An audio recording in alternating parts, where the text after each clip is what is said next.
શ્યામ કુમારના નમસ્કાર। આજના વિડીયોમાં આપનું સ્વાગત છે। તો ચાલો દરરોજની જેમ આજે પણ મેળવીએ ઉપયોગી જાણકારી, પણ ચેનલને સબસ્ક્રાઇબ કરવાનું ભૂલતા નહીં।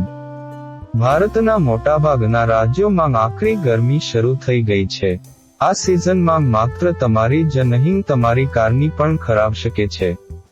કારના માટે ખાસ ધ્યાન રાખવું જરૂરી છે। આવી સ્થિતિમાં અહીં અમે તમને કેટલીક ટિપ્સ વિશે જણાવવા જઈ રહ્યા છીએ, જેના દ્વારા તમે ઉનાળામાં તમારી કારની સંભાળ રાખી શકો છો। કારની અંદર પરફ્યુમ ન રાખો। ઘણા લોકોને કારની અંદર ડિઓડરન્ટ કે પરફ્યુમ રાખવું ગમે છે, પરંતુ ઉનાળામાં આવું કરવું કાર માટે ખૂબ જ ખતરનાક સાબિત થઈ શકે છે। મોટાભાગના કાર પરફ્યુમમાં આલ્કોહોલ હોય છે, જે ગરમીને કારણે વિસ્તરે છે। નિષ્ણાતોના મતે પરફ્યુમને 50 ડિગ્રી તાપમાનથી નીચે રાખવું સલામત છે। આલ્કોહોલ એ અત્યંત જ્વલનશીલ પદાર્થ છે। જો તે કારની અંદર ગરમીને કારણે લીક થાય છે, તો તે કારમાં આગનું કારણ બની શકે છે। ઘણા નિષ્ણાતો કારની અંદર સેનિટાઈઝર રાખવાનો પણ ઇનકાર કરે છે। જૂના ટાયર બદલો। જો તમે તમારી કાર જૂના ટાયર પર ચલાવતા હોવ તો ઉનાળો આવે તે પહેલા તેને બદલી નાખો। જૂના ટાયર હવાના દબાણને સહન કરવા સક્ષમ નથી, અને ઉનાળામાં વધુ દબાણને કારણે તેના ફાટવાના કિસ્સાઓ પણ વધી જાય છે।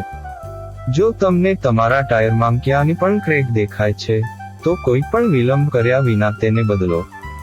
કૂલન્ટ જાળવો। ઉનાળામાં કારનું એન્જિન યોગ્ય રીતે કાર્ય કરે તે માટે કૂલન્ટનું સ્તર જાળવી રાખવું મહત્વપૂર્ણ છે। કૂલન્ટની ઓછી માત્રા એન્જિનને અસર કરી શકે છે, અને એન્જિન વધુ ગરમ થઈ શકે છે અને જપ્ત થઈ શકે છે। ખાલી બોટલનો ઉપયોગ ન કરો।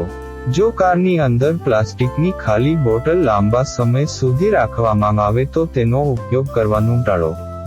ગરમીને કારણે કારની અંદર રાખવામાં આવેલી પ્લાસ્ટિકની બોટલમાંથી રસાયણો નીકળવા લાગે છે, જે તમારા સ્વાસ્થ્ય માટે હાનિકારક હોઈ શકે છે। બારીઓને તિરાડોથી બચાવો। ગરમીને કારણે કારની અંદરની ગરમ હવામાં ઉચ્ચ દબાણ ઊભું થવા લાગે છે। આવી સ્થિતિમાં જો તમારી કાર તડકામાં પાર્ક કરેલી હોય અને તેના કાચ સંપૂર્ણ રીતે લગાવેલા હોય, તો કાચમાં તિરાડો પડવાની સંભાવના વધી જાય છે। તેનાથી બચવા માટે બારીનો કાચ થોડો ખુલ્લો રાખો, જેથી અંદર પેદા થતી ગરમ હવા બહાર આવી શકે।